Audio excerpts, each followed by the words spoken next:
ఓ పథకం బాధ్యతాయుతంగా జరుగుతోంది. అది మనం పెట్టామంటే ఒక అర్థం ఉంది.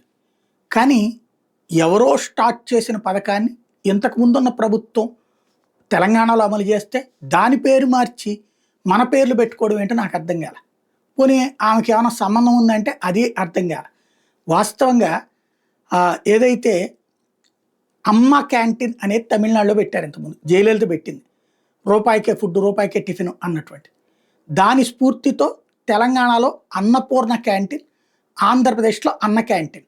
ముందు అన్నపూర్ణ క్యాంటీన్ తెలంగాణలో అమలు చేశారు కేసీఆర్. వివిధ ప్రాంతాలు ఎస్పెషల్లీ పేదలు ఎక్కువగా ఉండేటటువంటి ఆసుపత్రులు వాటిట్లలో, అలాగే పేదలు ఉండే సెంటర్లు, అమీర్పేట లాంటి సెంటర్లలో ఇట్లాగా ఓ చక్కటి ఏర్పాటు చేశారు.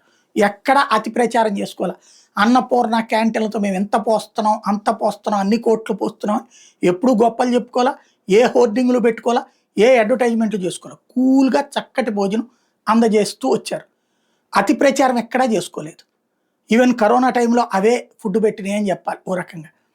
అలాంటి దానికి ఇప్పుడు ఇందిరమ్మ క్యాంటీన్లు అని పేరు మారుస్తారంట. ఇంతకంటే నీచం ఏమైనా ఉందా? ఇంతకంటే దుర్మార్గం ఏమైనా ఉందా? ఇందిరమ్మకి ఆ పథకానికి ఏంటి సంబంధం? ఇందిరమ్మ హయాంలో ఏమైనా ప్రారంభించారా? ప్రారంభించింది ఇందిరమ్మకి వ్యతిరేక అయినటువంటి ఏఐడిఎంకే జయలలిత తీసుకొచ్చింది. అక్కడ తెలంగాణలో కేసీఆర్ తీసుకొచ్చింది. ఇంకోటి పోనీ తెలంగాణకి ఇందిరమ్మకి తెలంగాణ రాష్ట్ర విభజన కోసం జరిగిన పోరాటాన్ని కఠినంగా అణచివేసి రాష్ట్ర విభజన చేయడానికి వీల్లేదని చెప్పినటువంటి నాయకురాలు ఇందిరమ్మ.